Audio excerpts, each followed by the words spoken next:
Buenos días.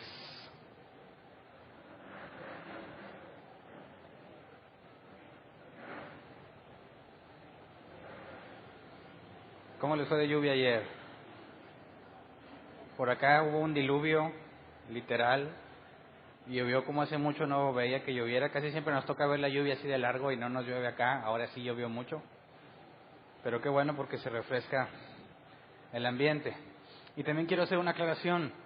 Ayer hubo hubo una de las rondas del área de enseñanza y ya me dijeron que cuánto le pagué a Gustavo por el tema que se aventó ayer.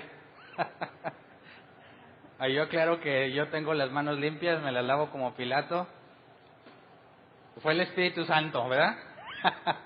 Entonces, para los que no saben de qué estamos hablando, los invito a que los sábados vengan a escuchar a 3 expositores del área de enseñanza que nos comparten algo de lo que han aprendido, de lo que han entendido en la Escritura, y con el fin de detectar en esta primera ronda aquellos que puedan de inmediato ponerse a servir y ayudarme con la carga de enseñar a todos los demás en el área de enseñanza, son calificados anónimamente en cuanto a la claridad de la exposición y las calificaciones o los promedios que se obtienen van a ser tomados en cuenta a la hora de escoger a los primeros que me van a estar ayudando, sobre quienes voy a poner parte de la carga que yo tengo para poder capacitar a los demás maestros. Entonces dejo en claro que eso fue decisión de Gustavo, yo no le di nada y los invito a todos a que vengan, es todos los sábados.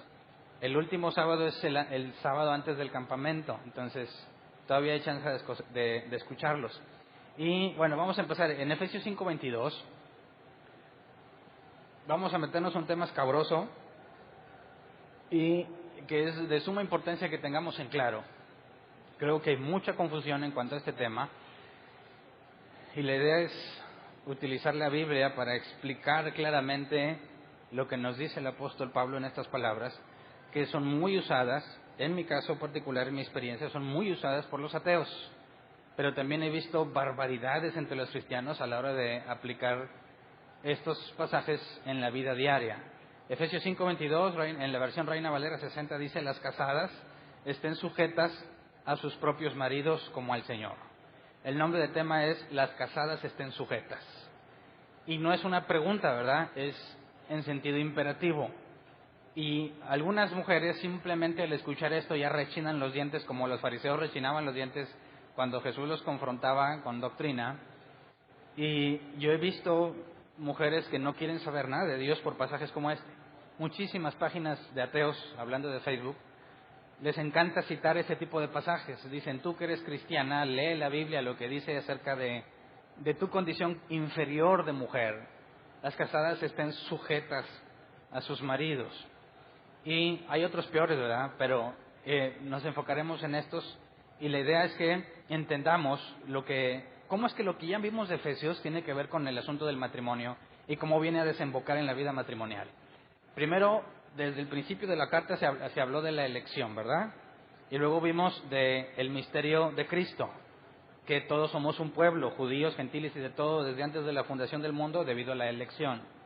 Y luego vimos el domingo pasado sobre la responsabilidad individual de la santidad, que ahí somos sinergistas. Dios hace el querer como el hacer y nosotros ponemos todo nuestro esfuerzo por amor a Dios. Y el miércoles estuvimos viendo nuestra responsabilidad en cuanto a la iglesia, el edificar al cuerpo de Cristo. Y por favor, todos los que no estuvieron el miércoles, les pido que se lleven ese audio, necesito que lo escuchen, porque es muy importante para lo que estamos haciendo aquí que entiendas de qué se trata, porque hablamos sobre qué es edificar el cuerpo de Cristo y cómo es que la gente se agrega a la iglesia en base al correcto funcionamiento de los ministerios. Entonces es importante que lo escuches, lo analices y lo entiendas. Como quiera vamos a hablar, todavía falta más que hablemos de eso, pero es muy importante que lo tomemos como base. Entonces, el miércoles vimos la responsabilidad colectiva en la congregación, cómo debemos de relacionarnos, a dónde va enfocado nuestro esfuerzo. Y luego de repente, en el capítulo 5, empieza a hablar del matrimonio. Pero quiero que leamos primero Efesios 5, 15 al 17, porque nos da un antecedente útil para entender lo que a continuación nos va a decir sobre el matrimonio. Efesios 5, 15 al 17, dice, así que tengan cuidado de su manera de vivir. Fíjate, se va a la vida diaria, ¿verdad? Tengan cuidado de su manera de vivir, es la Nueva Versión Internacional. No vivan como necios, sino como sabios, aprovechando al máximo cada momento oportuno porque los días son malos. Por tanto, no sean insensatos, sino entiendan cuál es la voluntad del Señor.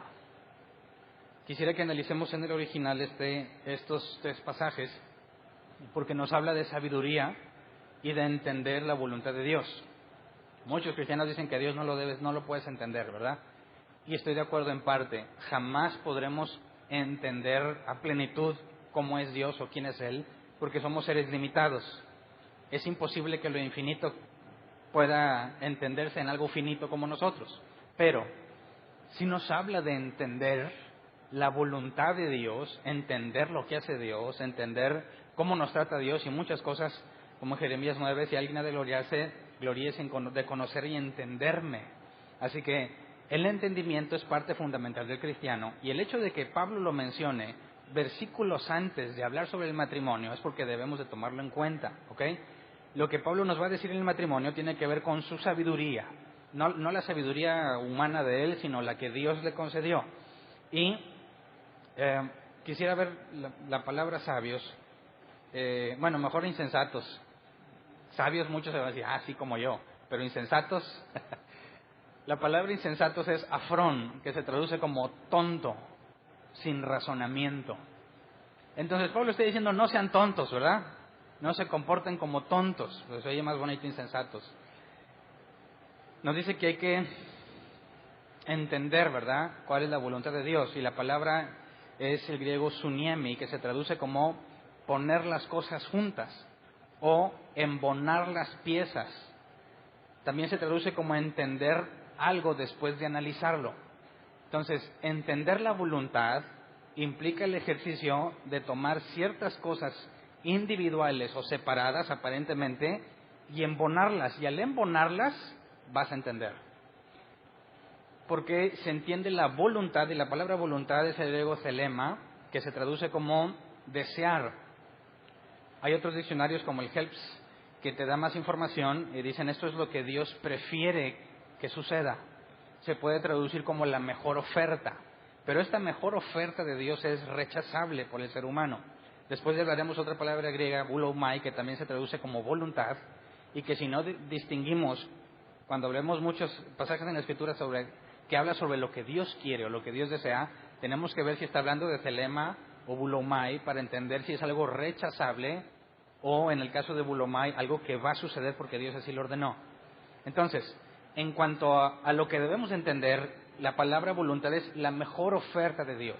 Por eso es que puedes vivir como un tonto. ¿Me explico? Porque la mejor oferta en este caso puede ser rechazable. Tú puedes decir, yo no quiero vivir así, y eso te convierte en un insensato. Entonces, Pablo nos dice que hay sabiduría, tenemos que vivir con sabiduría. No ser tontos y tratar de embonar todas las piezas para entender qué es lo que Dios quiere, su mejor oferta, ¿ok? Entonces, a la hora que analicemos el asunto del comportamiento entre esposo y esposa, por consecuencia lógica, ahí hay sabiduría. Y esas piezas hay que embonarlas para entender qué es lo que Dios quiere para el matrimonio. Si fallamos en embonarlas, vas a vivir como insensato, como lamentablemente muchos creyentes viven en cuanto al tema del matrimonio. Entonces, no es que yo diga que sean tontos, Pablo dice que así se puede vivir.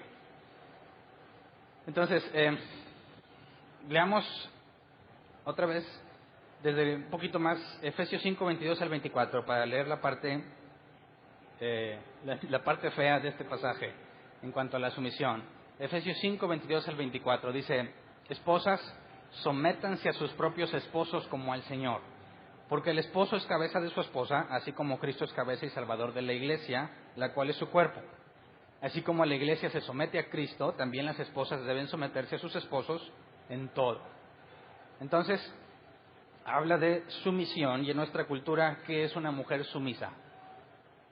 En nuestra cultura mexicana, cuando te dicen que una mujer es sumisa, ¿qué entiendes? Que es insensata, ¿verdad? Que se deja de todo, que el viejo le pone el cuerno, pero ella es sumisa, que el viejo la golpea, pero ella lo sigue amando, que el viejo la maltrata, pero ella lo soporta todo. Entonces, cuando habla de sumisión la Escritura, sobre todo en nuestra cultura, ¿qué piensan las mujeres? Que no están de acuerdo con esa imagen mexicana, o quizás latinoamericana, en cuanto a una mujer que es incapaz de defenderse por cuenta propia. Entonces, cuando leemos estos pasajes, hay un factor emocional que entra en el contexto que no está en el texto. Nosotros le ponemos un contexto emocional porque en nuestra cultura una mujer sumisa es algo malo. Es algo que ninguna mujer que haya dedicado gran parte de su vida a estudiar desea tener como su manera de vivir. Yo he escuchado, pues yo soy licenciada, yo soy ingeniera. Ya se puede decir ingeniera, ¿verdad? Antes todos eran ingenieros. Es ingeniera, es abogada, es algo. Yo jamás estaré de sumisa. Y luego leen la Escritura y pues, este es un libro retrógrada. ¿Me explico? Y bajo su contexto emocional tiene sentido. Pablo está diciendo literalmente: sométanse a sus propios esposos como al Señor. Y parece que Pablo pone al hombre a la altura de Dios, ¿verdad? Porque si la mujer se somete a Dios, se debe someter al esposo. Entonces, lamentablemente, no todos los esposos entienden de qué se trata esto. Y algunos les demandan a sus mujeres, porque aquí voy a hablar de parejas cristianas. Esto nada más se aplica donde los dos son creyentes. Si uno de los dos no es creyente, no se va a poder cumplir. Y ahorita vemos al final más a detalle por qué.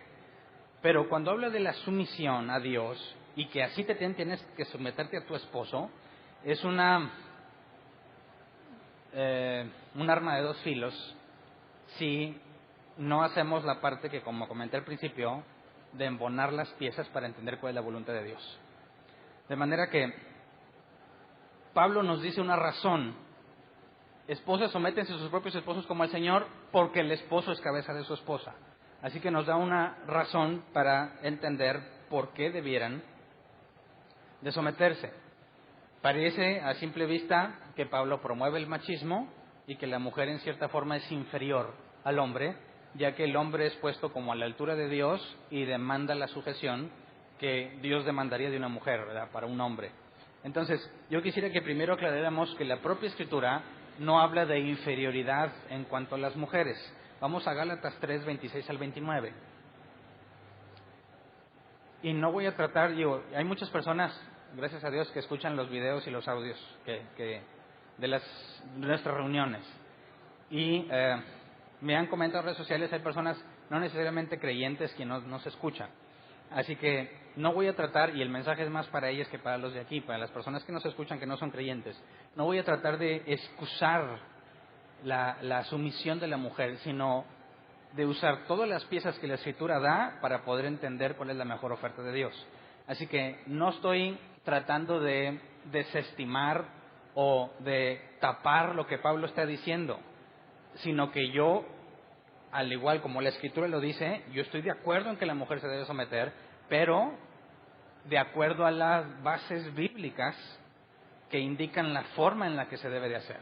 Y reconozco que la sumisión que la gran mayoría de los cristianos que yo conozco o que he oído lo hacen de forma completamente errónea, completamente mal. Yo no sé si lo hagan con buena intención, pero para los hombres es muy cómodo. Tú te sometes y punto, y si no estás mal ante Dios. Y la mujer se tiene que someter y le cuesta y es una peleadera porque el hombre simplemente dice, la Biblia dice que tú te tienes que someter.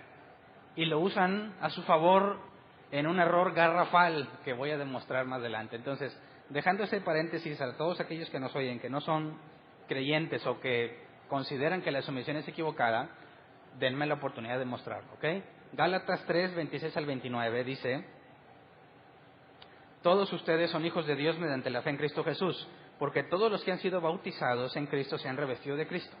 Ya no hay judío ni griego, esclavo ni libre, hombre ni mujer, sino que todos ustedes son uno solo en Cristo Jesús. Y si ustedes pertenecen a Cristo, son la descendencia de Abraham y herederos según la promesa. De manera que esos pasajes demuestran que hay igualdad entre todo el género humano. Hablando del cristianismo, todos somos herederos de la promesa, todos somos descendientes de Abraham.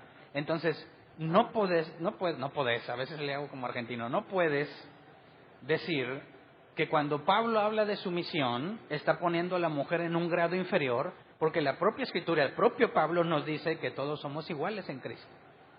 Y si la Escritura es inspirada por Dios, es inerrante. Así que si aparentemente Pablo parece indicar que hay una inferioridad, y luego Pablo escribe que todos somos iguales, estaría contradiciendo directamente. Tendríamos que tirar la Biblia a la basura. La idea es entender por qué Pablo aparentemente dice que sí es inferior, pero al mismo tiempo dice que no lo es.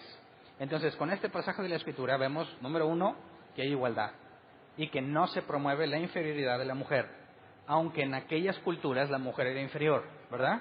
En el contexto cultural en el que se escribió, la mujer era desestimada como inferior al hombre. En la cultura judía ni siquiera ella podía atestiguar ante alguna situación. Eso es cierto, pero lo que Pablo dice va en contra del contexto cultural. No está diciendo que debamos de tratar a la mujer como un ser inferior.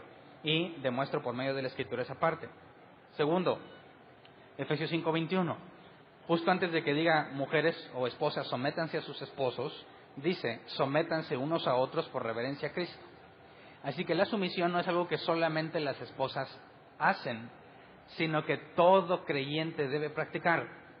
Entonces, si pensamos que la mujer es inferior porque se tiene que someter, tendríamos que concluir que todos son igualmente inferiores, porque todos nos debemos someter unos a otros. Entonces, ¿qué significa someterse? O según aquí la palabra, sométanse. Es el griego upotazo, que se traduce como obedecer a alguien, someterse a alguien, ponerse a las órdenes de alguien o ser subordinado de alguien. Entonces, quienes trabajan en una empresa están sometidos ¿a quién? Al jefe, ¿verdad? ¿Y el director principal de toda la empresa? Pues al dueño, ¿verdad? Y muchas veces el dueño a los accionistas. Y ahí se va. Así que fíjate, el hecho de hablar de sumisión es algo que todos, aún fuera de la vida del matrimonio, todos los que trabajan en una empresa, es más, aunque estés por tu cuenta y estás en un proyecto con un cliente, ¿a quién te sujetas? A tu cliente. Entonces, tratemos de sacar el contexto emocional de la sumisión de la madre sufrida mexicana y veamos cómo la sumisión es algo que vivimos todos los días de nuestras vidas y que no hay ninguna diferencia entre la que debe de haber en el matrimonio que la que hay en el mundo laboral. Entonces, las mujeres que dicen, yo jamás voy a ser sumisa, cometen un error porque ya lo son en sus trabajos, ¿cierto? Dicen, no, pero no es lo mismo. Bueno, en el léxico de la Escritura es exactamente lo mismo. Por eso el esfuerzo es, saca el contexto emocional de la palabra sumisa y veamos que tiene que ver con lo que todos hacemos. Ahora, entre los cristianos, ¿cómo nos sometemos unos a otros? Bueno, cuando entras a este lugar y hay reglas y ya saben que antes de empezar empieza la musiquita. ¿Qué significa esa musiquita? Que ya va a empezar, que cuando se acabe la música ya todos estamos aquí al frente sentados. Ok, ¿se está sometiendo a qué? A ese acuerdo que tuvimos, ¿no? Entonces, desde que entramos, empezamos a someternos unos a otros. Cuando yo estoy aquí hablando y enseñando y ustedes guardan silencio y ponen atención, están sujetos a lo que está pasando, ¿verdad? Cuando el ujier les pide algo y ustedes lo hacen, están sujetos al ujier. Si venimos a un curso y hay un maestro y reglas, constantemente nos estamos sometiendo unos a otros. Entonces, el argumento de que porque se somete a la mujer la hace inferior no aplica porque todos nos sometemos unos a otros. De entrada, eso no hace superior tampoco a nadie, ¿verdad? Entonces, tratando de hablar esta palabra, analicemos la razón por la cual la mujer debe someterse, ¿verdad? Dice que porque el esposo es cabeza de su esposa. Vamos a leer otra vez, Efesios 5, 22 y 23. Esposas, sométanse a sus propios esposos como al Señor, porque el esposo es cabeza de su esposa, así como Cristo es cabeza y salvador de la iglesia, la cual es su cuerpo. Entonces, la principal razón que cita Pablo aquí es que la mujer se somete porque el esposo es cabeza. La palabra cabeza en griego es también cabeza y hace referencia a la autoridad, a quién es el que toma las decisiones. Pero eso no significa que nada más él toma las decisiones, ¿ok? Tenemos el caso de la Escritura que dice que en la multitud de consejos está la sabiduría. ¿Qué hacían los reyes antes de ir a alguna guerra o tomar alguna decisión? Traen el consejo. Y tenemos el caso de Aitofel, consejero de David, cómo se reveló y cómo la palabra de Aitofel era considerada como si Dios mismo hablara, de manera que un rey que no pide consejo es un necio y no puede ser sabio. Así que la idea de que alguien tenga autoridad para tomar decisiones en ningún momento significa que es unilateral y que él tiene que tomarla solo y que no cuenta la opinión de los demás. Un jefe que no considera a sus subordinados en lo laboral, ¿qué tanto va a durar como jefe? ¿Qué tanto va a poder tener? ¿Qué tan eficiente va a ser a la hora de cumplir objetivos? En mi experiencia, yo ahorita estoy por mi cuenta, ¿verdad? Yo soy mi propio jefe, me someto a mis clientes mientras dure el proyecto. Pero cuando estuve trabajando en una empresa, yo te lo digo por experiencia, yo en mi caso me dedicaba al desarrollo de software, todavía me dedico al desarrollo de software, y tienes que hacer estimaciones de tiempo, cuánto me voy a tardar. Y yo lo aprendí por el camino difícil. Recién me empezaron a dar autoridad sobre otras personas, dije, no hombre, mira, aquí está, yo me tardo 2 horas en hacerlo, y jamás consultaba con mi gente. Oh, sorpresa, cuando pasaban las 2 horas, todavía no habían terminado. Digo, ¿por qué no terminas? Si eso yo lo hubiera acabado en 2 horas. Y dice, tú, pero yo no.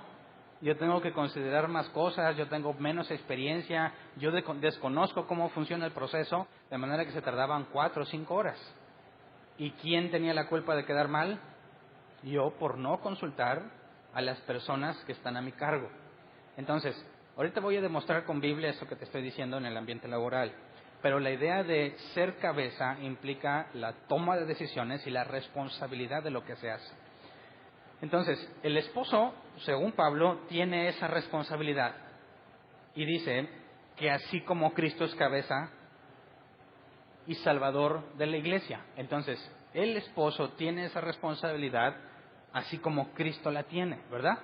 ¿Cómo la obtuvo Cristo? Vamos a Efesios 1, 22 al 23. Mujer, sométete a tu esposo porque él es cabeza en el matrimonio, así como Cristo es cabeza de la iglesia.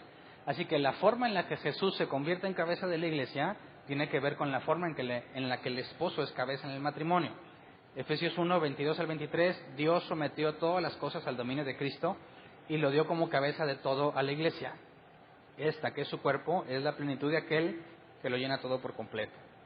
Entonces, ¿cómo se convirtió Cristo en cabeza de la iglesia? Dios lo hizo cabeza, ¿verdad? Y en el caso del esposo, ¿en qué momento te puso esa cabezota? Por eso tienes que ser muy sabia, mujer, tienes que ser muy sabia con quién te vas a casar. Las que ya se casaron ya se amolaron. Las que están pensando que un día se van a casar, se requiere mucha sabiduría. No es nada más que sientes bonito o que está muy guapo. Implica sumisión vitalicia. ¿Qué clase de hombre va a tomar las decisiones en cuanto a lo que sucede en el matrimonio? Y las mujeres casi no piensan en eso, ¿verdad? Algunos ya tienen planeado mangonear al marido y dicen, nomás que me case. Es pecado, ¿eh? Entonces, así como Cristo es cabeza de la iglesia, Dios lo puso como cabeza. Hay que ver en qué momento el hombre fue puesto como cabeza. Y cuando entendemos el momento en que fue puesto como cabeza, nos da el contexto de por qué la mujer debe someterse. Así que vamos al principio, Génesis 3, 6 al 8. Recordemos que el matrimonio, y aquí hay una pregunta capciosa, ¿Adán y Eva se casaron hasta que la muerte los separe? ¿Sí o no? ¿Entiende bien mi pregunta? Siempre que se casan acá los declaro marido y mujer hasta que la muerte los separe, ¿verdad? Y supuestamente haces un pacto que mientras tengas vida vas a permanecer fiel. Bueno, Adán y Eva se casaron con el compromiso de ser fieles hasta que la muerte los separe. ¿Qué opinas? ¿Quién dice que sí? Levante su mano.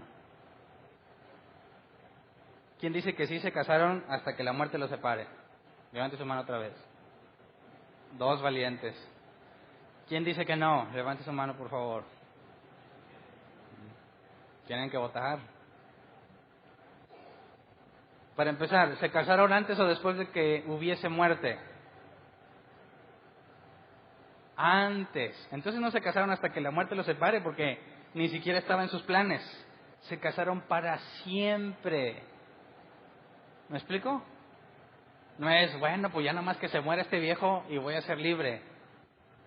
No había muerte cuando fueron dados en matrimonio, así que era un matrimonio para siempre. Pero algo sucede que modifica la situación. Génesis 3, 6 al 8. La mujer vio que el fruto del árbol era bueno para comer y que tenía buen aspecto y era deseable para adquirir sabiduría, así que tomó de su fruto y comió. Luego le dio a su esposo y también él comió. En ese momento se les abrieron los ojos y tomaron conciencia de su desnudez. Por eso, para cubrirse, entretejieron hojas de higuera. Cuando el día comenzó a refrescar, oyeron el hombre y la mujer que Dios el Señor andaba recorriendo el jardín. Entonces corrieron a esconderse entre los árboles para que Dios no los viera. Pausa. Y de cultura general, si Dios está en todas partes, ¿qué les hacía pensar que se podían esconder de Él? Entre los árboles. ¿Y cómo es que oyeron que venía recorriendo el jardín? Fíjate la lógica, ahí viene Dios, córrele, escóndete. ¿Por qué si ya se habían puesto sus hojitas de higuera? No es porque no traigo nada, ¿verdad? No, ya estaban cubiertos. El asunto es otro, ¿verdad? Ahora, si la Biblia dice que nunca nadie ha visto a Dios, ¿Adán y Eva sí? Entonces tendríamos un error. Entonces, no es cierto que nadie ha visto a Dios. El asunto es que Jesús dijo, quien me ha visto a mí, ha visto al Padre. Así que, ¿con quién están a punto de hablar y de quién se están escondiendo Adán y Eva? De Jesús. ¿Ok? Entonces, no se están escondiendo porque están desnudos, porque ya tienen sus taparrabos. Se están escondiendo por otra razón, ¿verdad? Vamos a Génesis 3, versículo 9 al 11. 9 al 11. Dice, pero Dios, el Señor, llamó al hombre y le dijo, ¿dónde estás? Pausa. Dios es omnisciente, todo lo sabe. Yo he visto unos ateos bárbaros que dicen, ¿ya ves? Dios se le escondió entre los árboles y Dios ya no los podía encontrar. ¿No se supone que Dios es todo soberano y omnisciente? ¿Cómo es que alguien se le esconde entre los árboles? No, momento. Obviamente Dios ya sabe lo que pasó, ¿verdad? Es más, desde antes de la fundación del mundo, ya sabía. Cuando le dice a Adán, ¿dónde estás? Le está preguntando porque realmente se escapa de su conocimiento la ubicación específica de Adán, o porque está promoviendo algo en Adán. Fíjate qué dice, versículo 10, el hombre contestó, escuché que andabas por el jardín y tuve miedo porque estoy desnudo, por eso me escondí. Pero ya vimos que el asunto no es que lo viera desnudo, sino el hecho de estar desnudo, aunque tuviera sus hojitas, ¿verdad? Versículo 11, ¿y quién te ha dicho que estás desnudo?, le preguntó Dios. ¿Acaso has comido del fruto del árbol que yo te prohibí comer? Si Dios ya lo sabe, pero le pregunta, ¿qué es lo que está buscando? Confesión de pecado. ¿Quién de nosotros que haya tenido niños pequeñitos está todos embarrados de chocolate? ¿Quién se comió el chocolate? ¿Qué dice el niño? ¿Fuiste tú? No, y aquí todo embarrado, ¿verdad? Le preguntas porque no sabes realmente y dices, ¿cómo llegó ese chocolate a la boca del niño? No sé, pero alguien se comió el chocolate. Obviamente ya sabes, pero ¿qué estás propiciando? ¿Qué estás buscando? Que el niño diga, perdóname, yo fui. Porque el niño, desde el momento en que sale con la cara así, sabes que no va a confesar la situación, ¿verdad? Aunque es evidente. ¿Me explico? Entonces, para que tu hijo razone, en lugar de decirle, huerco, cano, no, tú necesitas que él entienda que hay un error y que lo vas a regañar por lo malo que hizo y que no de nada sirve esconderse ante lo evidente. Entonces, tienes que dialogar con él para llevarlo a entender la situación, no porque tú no la entiendas. ¿Me explico? Entonces, ¿acaso has comido del fruto del árbol que yo te he prohibido comer, que te prohibí comer? La respuesta es fácil, sencilla, ¿verdad? Sí, Dios, perdóname. Pero no, versículo 12, él respondió, la mujer que me diste por compañera me dio de ese fruto y yo lo comí. Así que dices, bueno, cuando dice yo lo comí, está aceptando. No, eso no es aceptar. Como cuando llega el hombre ebrio a su trabajo. Ya llegué. ¿Por qué vienes así tomado? Es que me invitaron. ¿Está reconociendo su error? Digo, no está negando que tomó, pero dice que alguien es el responsable de que él esté tomado, ¿verdad? Viejo, ¿por qué siempre llegas enojado? Es que el trabajo. ¿Está reconociendo un error? No, ¿verdad? No niega que está enojado, pero no está confesando un error. Está excusando su comportamiento. Y entonces Adán dice, sí, yo comí, pero ¿por culpa de quién? De la mujer que me diste. ¿Por qué me das una mujer así? Tú me la diste. En última instancia, ¿quién tiene la culpa de que el pobre Adán haya comido? Dios, ¿verdad? Y eso es lo que muchos cristianos dicen, pues si Dios ya sabe todo y pequé, pues es por su culpa. Porque si Él no hubiera querido que pecara, Él no me hubiera puesto esta tentación. No tiene sentido. Entonces, la mujer que me diste, versículo 13.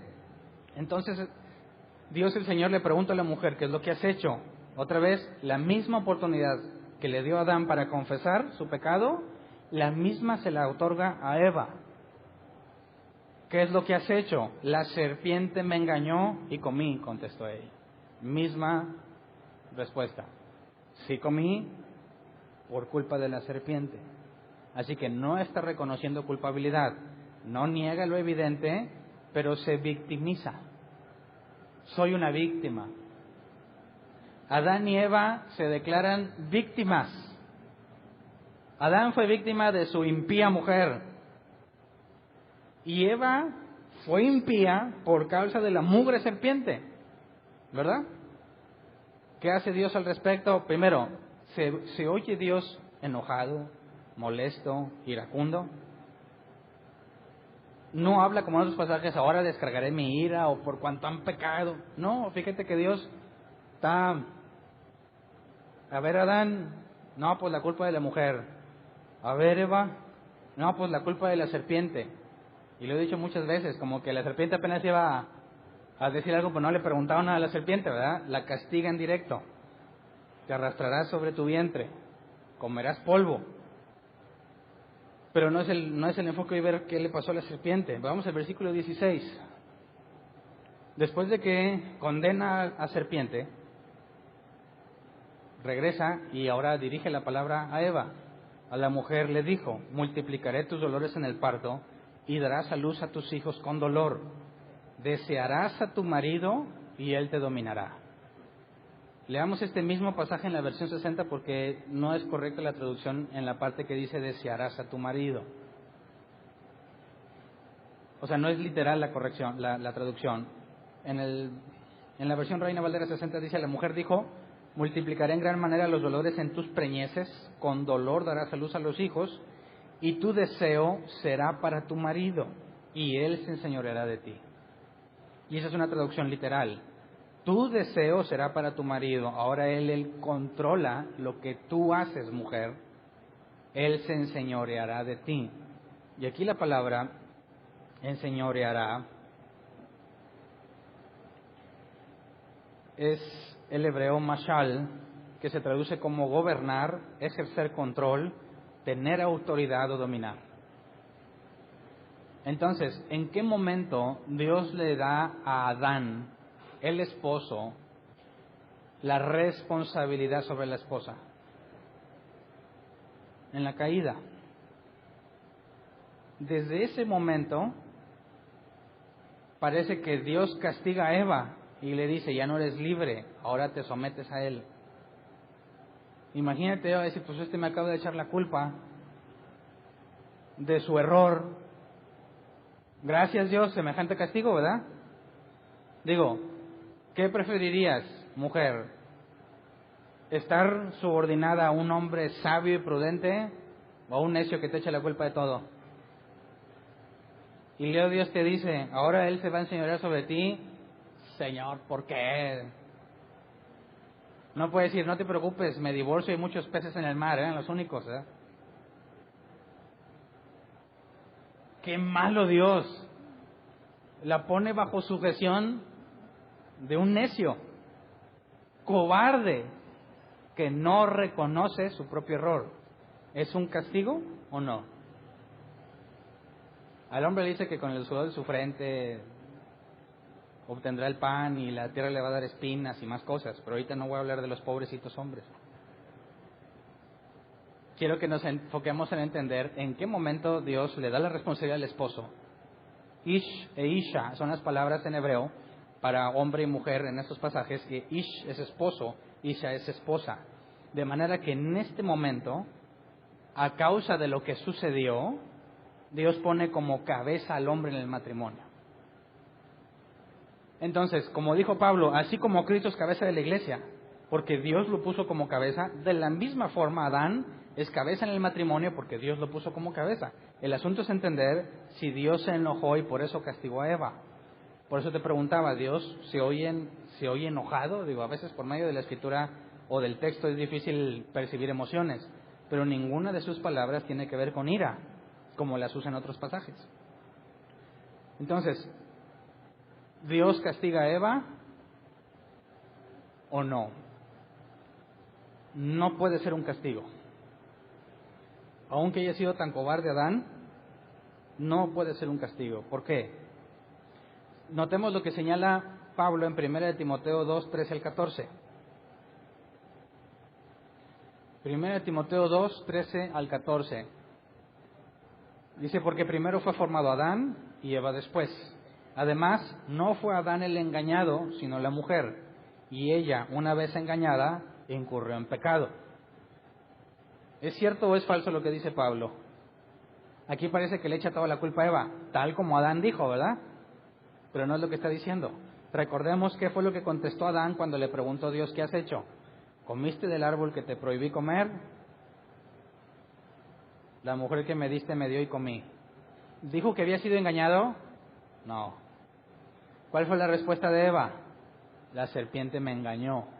Eso es lo que dice Pablo. El hombre no fue engañado. La mujer fue engañada y por eso pecó. Pero eso no significa que Adán no tuvo culpa, porque ambos fueron castigados, ¿verdad? Modificados en el sentido de que ahora van a experimentar lo que el árbol de la ciencia del bien y del mal decía que haría. Entonces, si Eva fue engañada, la serpiente le engañó y cayó, pero Adán no fue engañado y como quiera comió, ¿quién tiene mayor error? ¿Quién? Adán, porque Adán no se lo cuenteó la serpiente, pero ahí estaba, ¿verdad? Eva puede decir, pues me engañaron, la chamaquearon, como quieres decir, pero Adán no, conscientemente hace lo malo, de manera que hay mayor gravedad en aquel que no lo hace porque fue engañado. Entonces, la traducción lenguaje actual, y lo analizaremos más adelante, explica que Adán estaba a un lado de Eva cuando Eva fue engañada.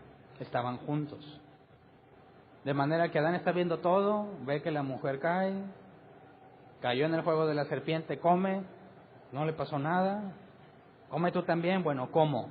Y luego, Dios, ¿qué has hecho? Ella fue, no. Dios hace una corrección. Nunca más el hombre le echará la culpa a su mujer. Nunca más, porque ahora él es responsable de ella.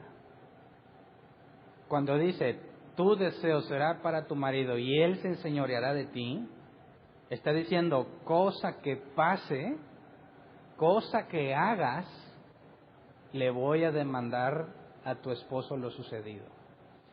Jamás, de los jamases, podrás usar la excusa, ella lo hizo, ella me dijo, porque tú eres responsable de ella. Ahora, antes de que Dios dijera literalmente que el hombre se enseñorea de la mujer, ¿por qué razón Dios primero le preguntó a Adán si él sabía perfectamente que el primero que comió fue Eva? Porque eso era ya algo que Dios esperaba. Adán, ¿dónde estás? ¿Comiste de lo que te prohibí? Primero al hombre. Así que cualquier hombre que pretenda ser bíblico y dice, mira, la Biblia dice que se someta, no sabes lo que estás diciendo. si no entiendes este pasaje. Y no hay vuelta para atrás, estás obligado a dar cuentas de las acciones de tu mujer, lo cual es mucho más grave de lo que podemos entender. Porque imagínate que tú eres un buen creyente, en el sentido de que oras, ¿verdad? Bueno, el que no ora no es creyente, así de fácil. Y dices, oh Dios, gracias porque tú eres bueno y siempre has estado conmigo y me tienes misericordia. Pero mientras oras con Dios, hay problemas con tu esposa o tu mujer está haciendo algo incorrecto. Y tú llegas a hablar con Dios y quieres acá echarle todo el crema y feeling. Oh Señor grande y poderoso, tú que estás ahí arriba. Dios lo primero que te va a decir, ¿qué pasa con tu mujer? Ahorita vamos a ver que Pedro dice que hay estorbo en nuestras oraciones si no estamos bien con nuestras esposas. De manera que para Dios es más importante que tengas una buena relación con tu mujer y que des buenas cuentas de tu mujer. Es decir, mi esposa anda así y no le vas a decir, pues porque está loca, yo ya le dije. No. Yo ya le leí el pasaje que dice que así debe de hacer y no lo hace, es su culpa. No. Imagínate que tú eres el dueño de una empresa y tienes muchos problemas en tu empresa y quieres contratar a un gerente que ponga control. Lo contratas y te cobra mucho dinero. Le estás pagando mucho y siguen los problemas. Llegas y le preguntas al gerente que tú contrataste, ¿por qué siguen los problemas? Imagina que él te dice, pues es que no quieren hacer caso. ¿Qué pensarías? ¿Corres a tus empleados que no hacen caso? ¿O corres al incompetente gerente que no sabe hacerlos trabajar? ¿Quién es el responsable del fracaso? ¿El gerente o los trabajadores rebeldes?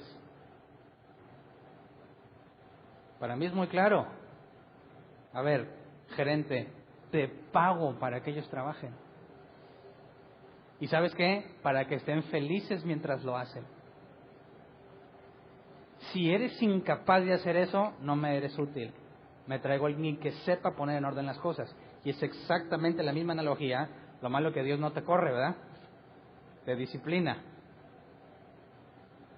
Entonces, cuando Pablo dice, mujeres, sométense a sus esposos, porque ellos son cabeza, fíjate cómo está poniendo la responsabilidad del matrimonio sobre los hombros del esposo. Si algo está mal en el matrimonio, el responsable directo es el hombre, aunque él no tenga la culpa. Así que, ¿con qué mujer te casaste?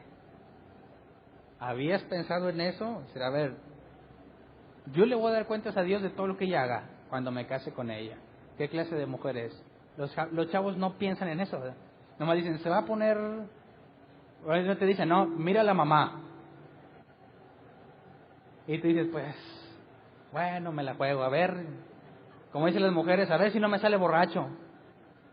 No, ya estaba borracho, ¿verdad? Que tú no lo hayas notado es tu problema.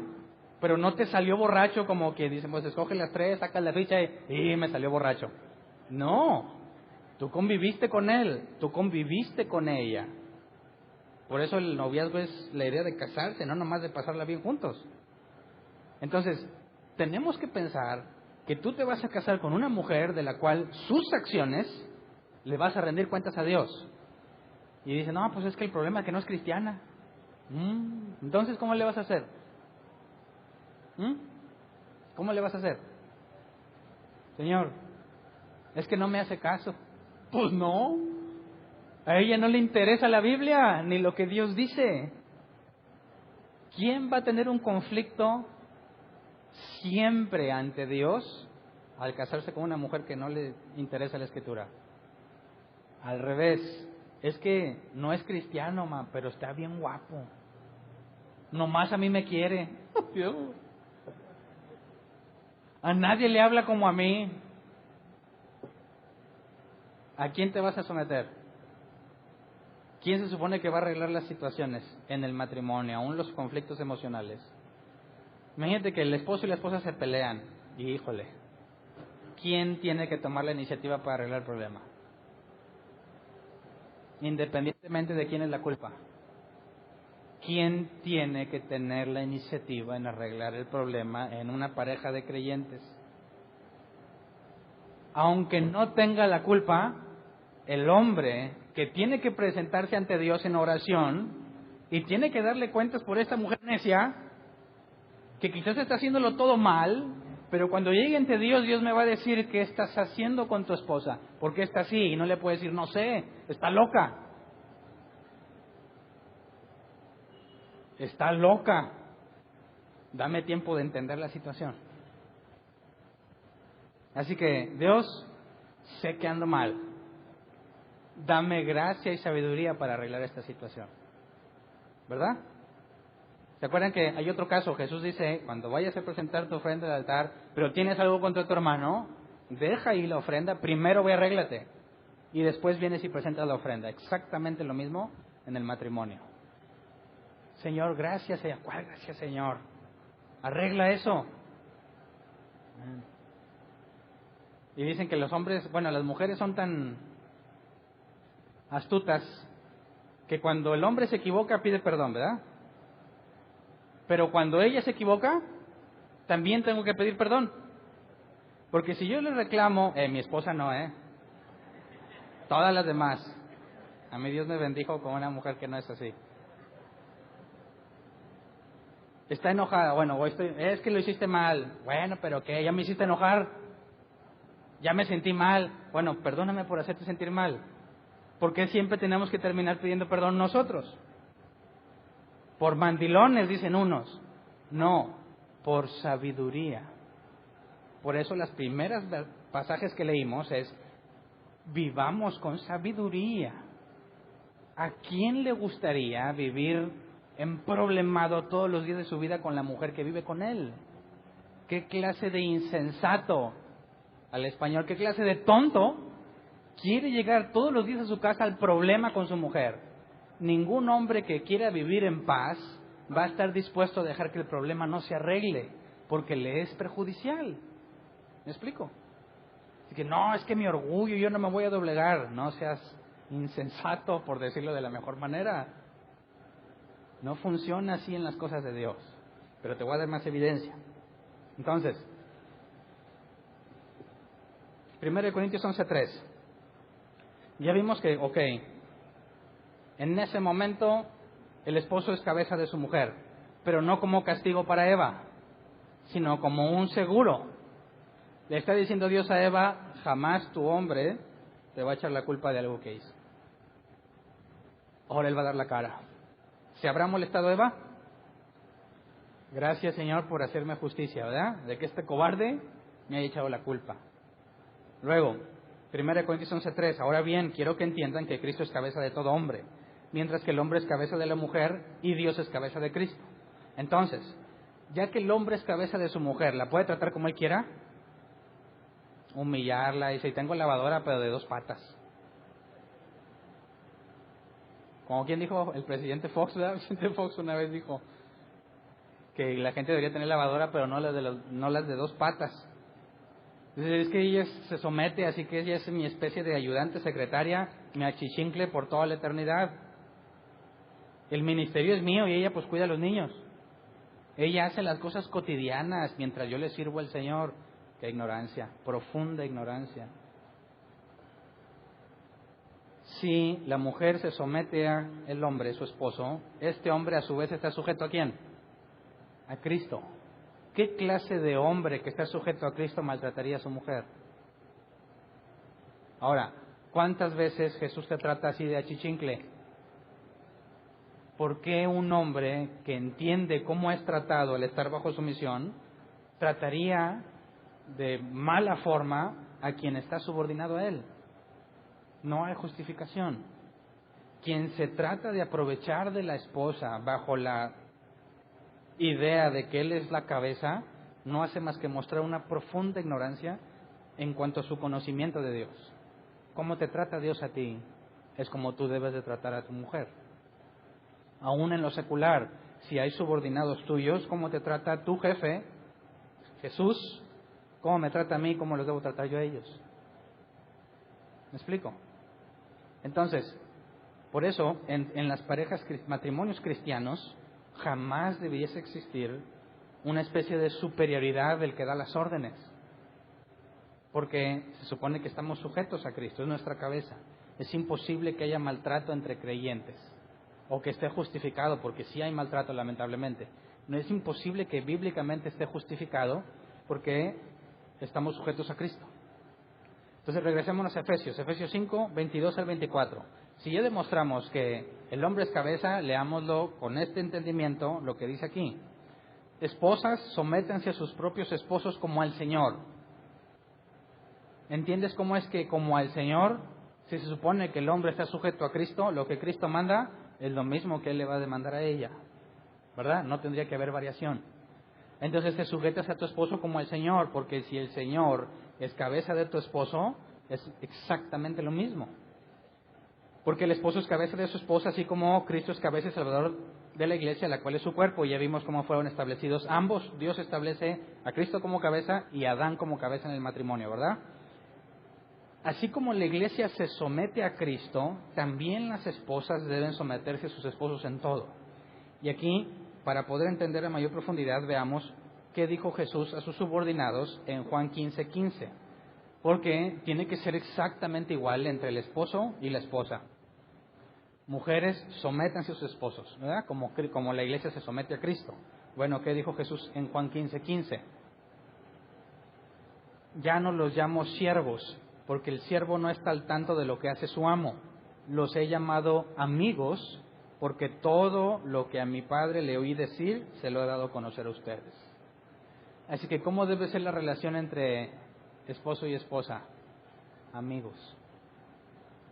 A pesar de que hay una responsabilidad mayor en el hombre. Si Jesús te llama amigo, ¿por qué tú no llamas amiga a tu mujer? ¿Verdad? Así que el hecho de que el hombre tome las decisiones no tiene nada que ver, aunque no trate como amiga a su esposa. Y fíjate que dice Jesús, ya no te llamo siervo, sino amigo, porque lo que oí del Padre te lo digo.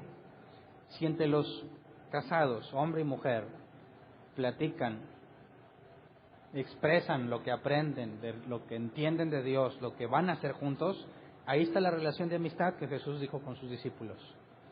Son tratados como amigos, no una relación subordinado y jefe. ¿Me explico? Efesios 5, 25 al 27, ya que dejamos establecido eso, se brinca ahora a hablar hacia la cabeza del matrimonio, hacia el hombre. Esposos, amen a sus esposas, así como Cristo amó a la iglesia y se entregó por ella, para hacerla santa. Él la purificó, lavándola con agua mediante la palabra, para presentársela a sí mismo como una iglesia radiante, sin mancha, ni arruga, ni ninguna otra imperfección, sino santa e intachable. Y aquí yo resumiría estos tres pasajes en una sola frase. Esposos, escúchame bien, Dios te creó, te trajo al mundo para que le sirvas a su hija. ¿Cierto? Amen a sus esposas así como Cristo amó a la iglesia y se entregó por ella para hacerla santa. Él la purificó, lavándola con agua mediante la palabra. Presentársela a sí mismo como una iglesia radiante. Es que mi mujer no es muy feliz. ¿Quién tiene la culpa? Es que mi mujer no me recibe así con una sonrisa. ¿Quién tiene la culpa? Es que mi mujer ya no me dice puchungo o no sé cómo te hayan dicho antes. Ya me dice, ay, mugre viejo panzón. ¿Quién tiene la culpa? Hay una mujer que dice, me casé con este porque me hizo mensa. Pero al principio estaba muy enamorada. ¿Qué le hizo cambiar de opinión y pensar que ahora fue una mensa al casarse? El hombre tiene la culpa. Entonces, ¿quieres conocer a un hombre en cuanto a su relación con Dios? Voltea a ver a su esposa. ¿Verdad? Es una mujer angustiada, perjudicada por la vida, sin amor propio. Nunca la ves peinada la pobre. No se tiene ni siquiera amor a ella misma. ¿Quién tiene la culpa? ¿Quién quiere ser cabeza de su esposa? Por eso Pedro dijo, pues si es así el matrimonio, no conviene casarse. Dijo, es que no es de todos, solamente a los que les fue dado. Es un don de Dios. Yo me quiero casar porque la quiero mucho. ¿No? ¿La quiero mucho? Sí, a lo mejor, pero no te casas por eso. Yo me puedo casar con la que yo quiera, pues bueno, allá tú, pero si tú fuiste creado para servirle a una hija de él, yo me aseguraría de estar seguro que es la hija correcta. ¿Y quién me puede decir eso? Solamente Dios. Entonces no me caso porque pues ya tengo edad, o pues porque ya llevamos mucho juntos, porque luego se me va con otra o con otro. No. Si tú fuiste creado para servirle a una hija de Dios, tienes que asegurarte que Dios te diga quién es. Porque te vas a dedicar a servirla toda tu vida. Y es lo más difícil para un hombre. El hombre quiere llegar y que lo traten como rey. Pero cuando llegue a la casa, ¿cómo debe de comportarse? Como el que sirve. ¿Verdad? Jesús dijo, y ahorita lo voy a demostrar. Si el esclavo anda allá trabajando y todo, y de repente llega su amo y regresa el esclavo, ¿acaso el amo le dice, siéntate y te sirvo? No, más bien, sírveme primero y luego tú. Ándale, llega el esposo, el viejo, bien cansado. ¿Dónde están mis chanclas? Mi masaje de patas. Cortar las uñas, tremendas uñas gavilonas. Las patas sucias, mugrosas. Es que el rey trabajó. No, no, papá, no vienes en rol de rey. Primero sirve y luego tú te atiendes. Entonces, ¿qué mujer no estaría feliz de que llegue su viejo? Así. Ay, viene este viejo panzón porque está esperando que lleguen y le sirvan al rey. Pero es contrario a la Escritura. Llegamos a servir. Entonces las mujeres decir, ya quiero que llegue este hombre. No porque ahora quiera el masaje en sus pies, ¿verdad? Sino porque es necesario, es útil, es mejor que él esté en casa. ¿Me explico? Su vida es mejor cuando él está. Oye, es que mi esposa pues como que no se cuida, pues porque ¿sabes por qué no se cuidan las mujeres? Porque sienten que no son bonitas. Si una mujer se siente bonita, se desvive viéndose el espejo y pintándose, aferrado, maquillándose, arreglándose, me pongo esta o la otra, pone todas las combinaciones posibles de ropa, checa el clima, el pronóstico, el Email Salas, la humedad me va a deshacer acá mi copete y ya, ahí está, este es el outfit perfecto, porque se gusta cuando se ve al espejo. Pero para que se guste al verle al espejo no es algo que solamente ella debe de hacer. Tiene un viejo que todos los días le debe recordar lo hermosa que es. Porque las mujeres hay días que se levantan que se sienten muy hermosas y otros días que se sienten la peor alimaña del mundo. Y es ahí cuando el esposo dice, ¿dónde está la alimaña preciosa? ¿Verdad? No, refuerzas esos días en los que ella siente que no vale la pena arreglarse. De manera que el hombre se convierte en algo que la hace feliz, porque constantemente está buscando su beneficio, porque para eso fue creado, para servirle a una de sus hijas. ¿Me explico? Hernán, ven para acá, me va a decir Dios, ¿qué está pasando con Verónica? Más vale tener una respuesta. Señor, todavía no la encuentro. Le estoy buscando. Dame sabiduría y gracia para que cuando hable con ella no me suelte todas mis verdades, sino que me tenga misericordia. ¿Es eso mandilón o es sabio? La mujer resillosa es gotera constante, dice un proverbio, ¿verdad? Es mejor comida de verduras en casa pobre que un banquete con una mujer problemática. ¿Quién es más sabio? El que dice, no, a mí por mis pantalones, yo no me voy a doblegar. Ándale. Síguele así, necio. Cada vez destrozas más a tu mujer, cada vez estás más emproblemado con Dios. Y ahorita vamos a ver que tus oraciones tienen estorbo, literalmente. Entonces, Lucas 22, 25 al 27. Sustento para lo que yo digo. El mayor sirve al menor, enseñó Jesús. Jesús les dijo, los reyes de las naciones oprimen a sus súbditos y los que ejercen autoridad sobre ellos se llaman a sí mismos benefactores. No sea así entre ustedes. Al contrario, el mayor debe comportarse como el menor y el que manda como el que sirve. Porque ¿quién es más importante, el que está a la mesa o el que sirve? ¿No lo es el que está sentado a la mesa? Sin embargo, yo estoy entre ustedes como uno que sirve. Y si Jesús hizo eso, ¿por qué tú y yo no? Si Jesús es mi cabeza y lo hace, yo estoy forzado a hacer lo mismo. Así que yo tengo que llegar, dejar los problemas de mi trabajo a un lado y vivir para lo que fui creado, servir a una hija de Dios. ¿Me explico? No niego, y por eso dije desde un principio, yo no estoy diciendo que Pablo está mal cuando dijo que te sometas, no, te tienes que someter, pero al hombre que hace esto. Muchas gracias. Ahora sí, si tú te topas un hombre que toma en serio todo esto, ¿tendrías problemas en cuanto a la sumisión? ¿Sí o no? Yo me acuerdo mucho que en la facultad nos encargaban mucho trabajos de equipo y eso, y una vez me tocó estar con una compañera que nadie la quería porque era muy insoportable. Era imposible convivir con ella y me tocó en el equipo y pues ni modo. Tienes que hacer que funcione el equipo porque no quieres hacer toda la chamba solo.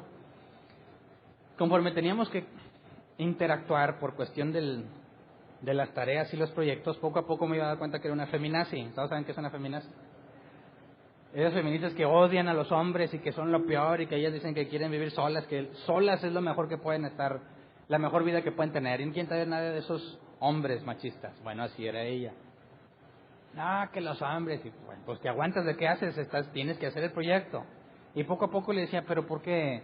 No, es que los hombres que promueven el machismo, la Biblia. Y entonces yo ya era creyente, ¿verdad? Y ahí me dio oportunidad. No, pero la Biblia no dice eso. Sí dice que sí. Ah, sí, pero no como tú dices. Y poco a poco, en todo un semestre, ahí poco a poco iba diciendo, no, es que mire, sí es, y la responsabilidad, y ya seguíamos en el papel. Y yo pensé que me tiraba loco, me juzgaba loco, pero no, sí estaba poniendo atención. Al final del semestre, quería conocer más de Dios y que quería conocer al hombre de su vida. Porque la idea del hombre machista que ella pensaba que la Escritura hablaba, era un contexto emocional que no está en la Escritura. Y que bajo los términos de la Escritura, lo mejor que puede pasar es que una mujer se somete a un esposo bíblico. Es la mejor vida que una mujer puede llevar, ¿sí o no? Alguien que 24 horas, los 365 días del año está pensando en cómo servirle, cómo serle útil y cómo hacerla feliz. Ahí está la sabiduría en la sumisión, hay sabiduría en esto. No vivas como insensato. Cualquier matrimonio que no se ajuste al modelo bíblico va a fracasar. Podrán aguantar muchos años, eso no significa que vivan bien. ¿Cuántos años de casados? No, pues 50. ¡Oh, que aguante! Pues sí, a lo mejor de resistencia, ¿verdad? Pero eso no significa que vivieron felices. ¿Y qué me sirve decir tengo 30 y tantos, 40 y tantos, si ha sido un infierno la vida juntos? Si son dos personas separadas viviendo en el mismo lugar. Se van los hijos y ¿qué queda? Dos perfectos desconocidos en la misma casa. ¿Y qué necesitan para ser felices? Que vengan los hijos. Y si los hijos no vienen, la señora es de que me enferme, que los achaques y que... Pues mira, acuérdate que cuando eran novios ni comían de la felicidad de estar juntos. Ahora de viejos, pues ahora necesitas a los hijos y no los necesitas. Nunca fueron tuyos. El matrimonio no debe de cambiar para mal con el transcurso de los años. Al contrario, mientras más te conoces, más se conocen mutuamente. Y si tú eres un hombre bíblico, cada vez obtienes más experiencia en cómo servirla, ¿verdad? Cada vez va a ser más fácil. Cada vez va a ser más sencillo hacerla feliz. Sabes qué cosas no hacer, qué cosas no decir, y sabes qué cosas decir y qué cosas hacer. De manera que el matrimonio, bíblicamente hablando, conforme pasa el tiempo, debiese ser mejor. No como tristemente pasa que es al revés. Dicen, sí, de novios, ya eso ya se acabó. Pues qué mal, eso no debería estar entre los creyentes. Debiese ser mayor la profundidad en la relación. Porque el viejo cuando llega, se dedica a servirla, ¿verdad? Efesios 5, 28 al 30. Asimismo, el esposo debe amar a su esposa como a su propio cuerpo. El que ama a su esposa se ama a sí mismo. ¿Ves la sabiduría? ¿Quieres vivir peleado todos los días? No te amas ni a ti mismo. El que a sí mismo se ama, ama a su esposa. Y aquí el griego es ágape. Por decisión muestra amor. También porque se quiere a sí mismo. ¿Quién quiere vivir un infierno en su casa? Nadie. Pues nadie ha odiado jamás a su propio cuerpo. Al contrario, lo alimenta y lo cuida, así como Cristo hace con la iglesia, porque somos miembros de su cuerpo. Claramente está la responsabilidad del hombre, ¿verdad? Fíjate cómo Pablo nunca hizo énfasis en que tienes autoridad, sino en que tienes responsabilidad en servir y amar.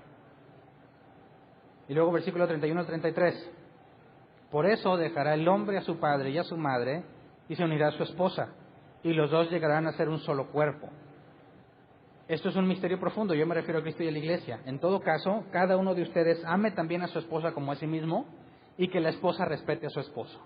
Entonces, ¿quién es el que deja a su padre y a su madre?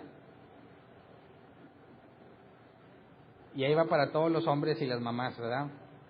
¿Por qué ya no vienes a la casa? Nomás te la pasas con la familia de ella. ¿Qué es lo que dice la Biblia? ¿Quién es el que está dispuesto a dejarlo todo por estar con su mujer? El hombre, ¿verdad? Así que es, en cierta forma, bíblicamente hablando, natural que él corra para donde está la mujer, ¿no? Si la quiere ser feliz, ahora tampoco nomás para allá, ¿verdad? Se tiene que balancear, pero está explicado. Si tú conoces una pareja donde él vive su vida y no le importa a ella, bajo todo lo que hemos estudiado, ¿crees que la ama? ¿Tú pensarías que un hombre ama a su mujer o a una mujer si no se desvive por servirla, por serle útil? Cosas tan insignificantes que son señales muy grandes de la manera de vivir. Ejemplo, claro, un tip ahí para los que están pensando un día casarse, muchachas, escúchenme bien, graben este audio y pónganlo siempre. Si él te dice, nos vemos en tal lugar, y deja que tú te las arregles para llegar allá, en lugar de buscar la manera de llevarte, aguas.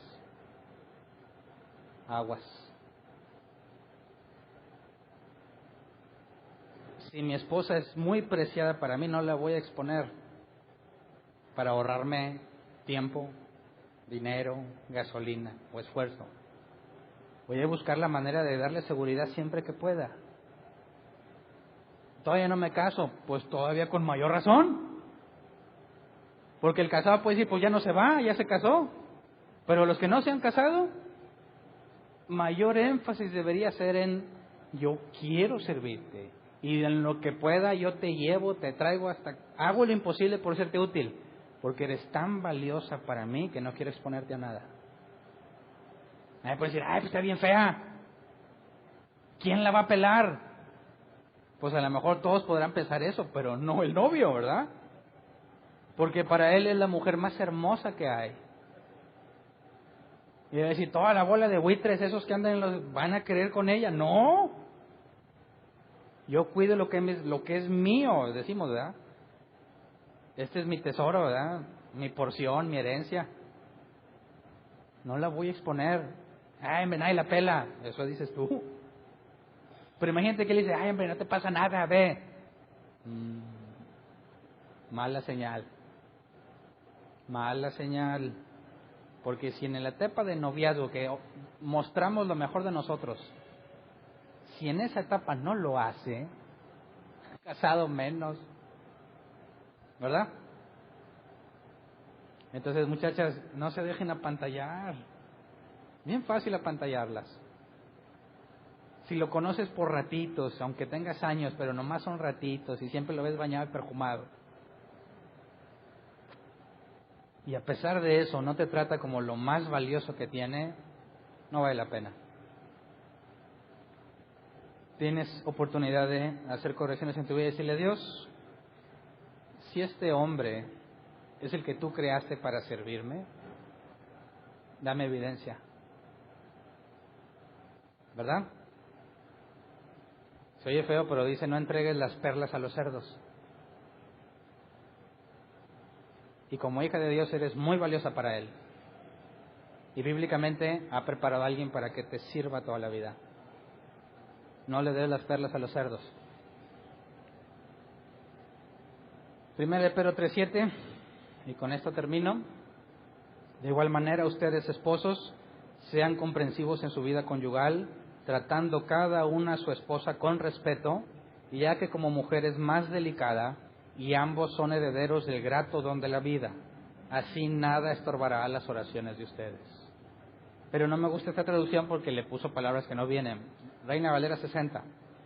Vosotros, maridos, igualmente vivid con ellas sabiamente. ¿Ves? La misma sabiduría que Pablo hacía mención, Pedro también hace mención. Esto es vivir con sabiduría, dando honor a la mujer como a vaso más frágil.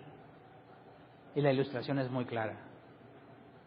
Hay vasos que si llega alguien, oye, dame agua, y viene todo sudado, no le das un vaso bien, ¿verdad? Agarras el más feo. Bueno, así le hago yo. Si llegas y me pides... llegas y me pides, ay, vienes todo mugroso, no te voy a dar un buen vaso. Eso es de plástico, de lo que sea. Oye, un vaso para echarle, ahí, bueno, ese mismo, órale, porque lo vas a dejar todo sucio y cochino y a lo mejor lo tiro. Pero cuando llega un invitado especial, o tú eres el anfitrión, no sacas esos mismos vasos. La Escritura dice, hay vasos para usos comunes y vasos para usos especiales, y hace referencia a la creación de Dios, nosotros como personas.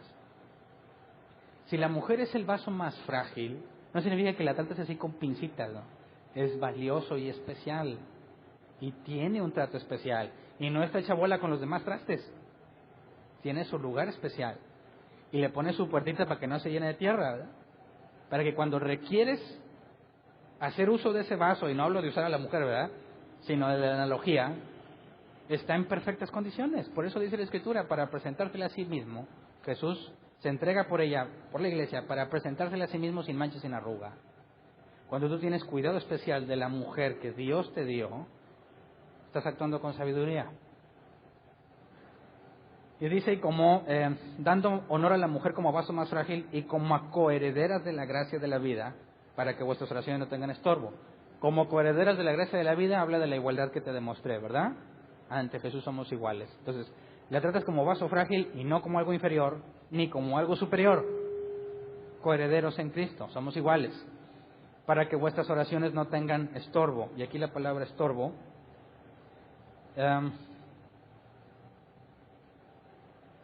es el griego erkopto, que se traduce como interrumpir u obstaculizar. Entonces, si yo no estoy tratando así a mi mujer, tengo algo que interrumpe mi relación con Dios.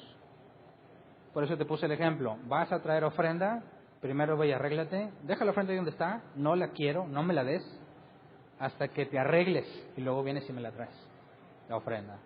Yo quiero llegar ante Dios, tengo problemas con mi esposa, y Dios te dice, no, hermano, primero lo primero, ve y arréglate. Porque antes de que me digas cualquier cosa te voy a pedir cuentas. Porque te hice y te di el propósito de servirla. Y si no le estás sirviendo a ella, no importa lo que digas. No importa lo que digas. No vale, no cuenta. No seas hipócrita. Así que, ¿qué clase de hombre puede vivir así? Haciendo todo eso. Alguien que tenga el Espíritu Santo. Los hijos de Dios son guiados por el Espíritu Santo. Y el Espíritu Santo nos guía a eso. Hombre, no dejes que tu contexto emocional entre también en estos pasajes diciendo, no, pero yo no me voy a humillar. Humíllate, es la instrucción. Yo no me voy a humillar porque, no, al revés. Lo primero es la humillación. tenemos un problema y yo creo que tú tienes la culpa y te aseguro que ella cree que tú tienes la culpa, ¿verdad? Entonces, ¿cuándo vas a avanzar? Y así se pueden pasar días, meses y años hasta que deciden ignorar que algo pasó. No, nada pasó y siguen su vida, pero nunca se arreglaron. Se van destruyendo poco a poco. Airaos, pero no pequéis, no se ponga el sol sobre vuestro enojo, dice la Reina Valera 60. El primer paso, bíblicamente hablando, el primer paso para arreglar una relación entre un matrimonio es del hombre, porque él es el responsable. Y si no tiene la culpa, entonces ¿qué hace? Tratar de hacerle entender, tratar de ayudarle a ver lo que no ve. Y si definitivamente no, entonces vas con Dios y le dices, hazme justicia. Ya me entregué, he hecho todo por ella, pero ella sigue necia. Ya es imposible para ti avanzar, pero para él nada es imposible. Y si es hija de él, ¿qué crees que va a pasar? Dios disciplina al que ama.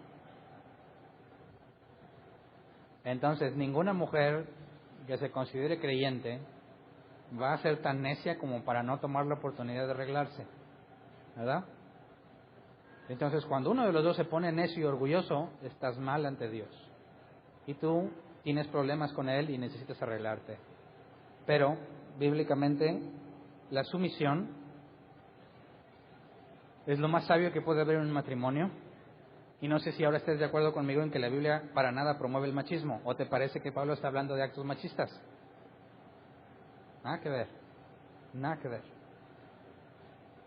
Por eso yo afirmo, como la Escritura dice, la mujer debe someterse a su esposo. Pero el esposo debe ser un hombre bíblico sometido a Cristo. Si tu esposo no es creyente, tienes que someterte a tu esposo siempre y cuando no contradiga lo que Dios ha dicho. Ahí está lo importante de saber con quién te estás casando. Porque diga, este es un impío, no me someto a él. Error. Es una instrucción general. Mujeres, sométanse a sus maridos. Ahí está el problema. Tú te vas a entregar, pero él no. Porque es incapaz. No sabe. No puede, no ha nacido de nuevo, no tiene el Espíritu Santo, y lo más probable es que va a hacer mal uso de la autoridad que tiene. Ah, pero ¿quién lo escogió? Pues bueno, pero pues está guapo. Pues si eso te consuela. Ah, entonces me voy a casar aunque esté feo. No estoy diciendo eso tampoco, ¿verdad? Aparte, lo feo es relativo, ¿no? Siempre hay un roto para un descosido, ¿verdad? Siempre hay una pedrada para una rana.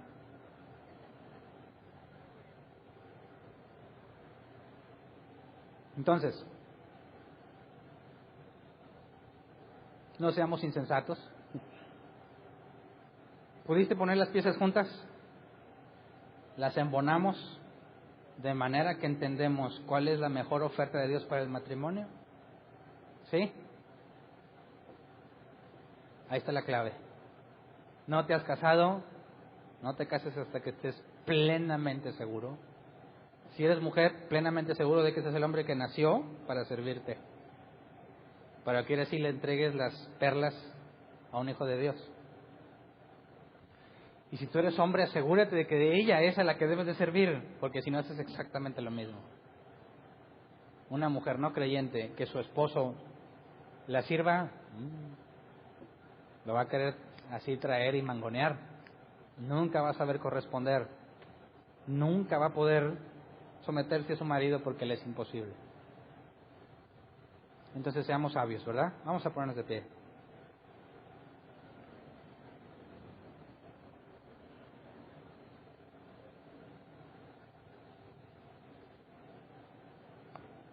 Hombre, ¿cómo has tratado a tu esposa? Esposa, ¿cómo has vivido con tu esposo? Si pudiste poner todas las piezas juntas y entender, muy probablemente haya convicción de pecado en nosotros, ¿verdad? Cosas que hemos hecho mal, cosas que no hemos hecho. Y ahí está el beneficio. si al entender te das cuenta de las cosas que has estado haciendo mal, tienes oportunidad de ponerte a cuentas con Dios y de enmendar tu vida y decirle a Dios que te dé sabiduría, paciencia y fortaleza para arreglar lo que destruiste. En ambos casos, tanto el hombre como la mujer. Si tu viejo nomás no agarra la onda, ahí está Dios. Si la mujer nada más no sale de necia, ahí está Dios. Él hace lo imposible. Nosotros hacemos todo lo que está a nuestro alcance. Entonces, maridos, cuando lleguen del trabajo, olvídense de que son los reyes de la casa. Sirve primero y después te atiendes. Evalúa cada cosa que tu esposa hace que tú pudieras estar haciendo para servirle. En ningún lado de la Escritura dice que ella es la que se encarga del mantenimiento y la limpieza y el cuidado. En ningún lado dice. Busca todo eso donde tú puedes quitarle la carga y servirla. ¿Para qué? Para que ella se enfoque en lo más importante. Cosas en las que solo ella puede hacer, que necesitas que solo ella haga, pero tú tienes que quitar la carga. Entonces es un llamado a que los hombres sean más involucrados en la casa, no nada más con los hijos, en las tareas de la casa. En todo tienes que encontrar la forma de hacer todo lo que puedas por serle útil. Y mujer, déjate querer y no seas necia cuando ves que tu hombre se humilla, ¿verdad? Si él está haciendo lo correcto, se te va a demandar más a ti si no lo haces. Entonces, si podemos entenderlo de ambos lados, te aseguro que vamos a tener matrimonios bíblicos, que no están en los índices de divorcio, ni en los índices de violencia psicológica o física, y que a su vez la consecuencia son hijos que crecen con la idea, la visión y el ejemplo de un matrimonio bíblico que van a buscar replicar en sus vidas. Y ahí está el beneficio, y se beneficia no nada más nosotros y la iglesia, toda la sociedad. Toda la sociedad se beneficia si los matrimonios funcionan como la Biblia dice. Así que pidamos eso en sabiduría. Y si Dios te trajo convicción de pecado, pidamos perdón, ¿ok? Señor, primero perdón, queremos ponernos a cuentas contigo. Si en el caso de los esposos no han sido fieles servidores a sus mujeres, te pedimos que extiendas misericordia sobre ellos. Si les has permitido ver ahora su error, que no sea en vano, Señor. Que la luz que traes a su entendimiento, que ahora puedan ver su condición de pecado en esta situación, te pedimos que no sea en vano, que pongas el querer como el hacer, que aunque puede ser muy difícil, gradualmente tú vayas dando la habilidad, la capacidad de poder convertirnos en servidores de nuestras esposas, en lo que la Biblia refiere, que podamos hacer todo lo que esté a nuestro alcance por hacerlas felices, tal como Cristo se entregó a la iglesia, que nosotros nos entreguemos por nuestras mujeres. Enséñanos a ser los servidores que quieres que seamos, para que nuestras mujeres puedan ver cómo es el amor de Dios tan grande por medio de nosotros, que ellas se sientan amadas por Dios por la manera en que nosotros las amamos a ellas, que siempre que nos vean y que podamos estar con ellas puedan sentir felicidad, paz, tranquilidad, porque saben que hay un hombre que está sujeto a Dios y que se encarga de hacer todo lo que sea a su alcance humanamente hablando para que ella esté bien. Señor, si entre nosotros hay mujeres que han sido maltratadas por hombres creyentes que en su ignorancia no hacían lo correcto, te pido que hagas justicia, que restaures esa relación para que ellas puedan experimentar el modelo que tú diseñaste, que transformes al hombre para que cada vez se parezca más a Jesús y que pueda tratarla como se debe. Que ninguna de las mujeres que son hijas tuyas, Señor, esté padeciendo porque su hombre no hace lo que corresponde. Te pedimos que en tu misericordia transformes a los hombres, a los esposos, para que sean lo que deben de ser y para que ellas tengan un mayor conocimiento de ti a través de sus esposos. Que aquellos que tenemos hijos vean un ejemplo correcto de cómo el esposo trata a la esposa y cómo la esposa a su vez trata a su esposo. Que cuando nos equivoquemos y nuestros hijos vean cosas incorrectas, tengamos la oportunidad de corregirlo y que ellos vean que a pesar de que nos equivocamos, siempre estamos dispuestos a enmendar nuestros errores. Que no los ocultamos, sino que los confesamos porque tú los sabes perdonar. Tú eres fiel y galardonador de los que te buscan. Que ellos puedan ver también que si nos peleamos, puedan ver que nos reconciliamos y que siempre hay una solución a los problemas que podemos encontrar porque confiamos en ti, Señor, y siempre nos das una salida. Así que por el bien de nosotros como personas, por el bien de nuestros hijos, de la iglesia y de la sociedad, te pedimos que nuestros matrimonios se ajusten al modelo que tú diseñaste. De antemano te damos gracias porque sabemos que si pedimos conforme a tu voluntad, no será hecho. Gracias de antemano. Amén.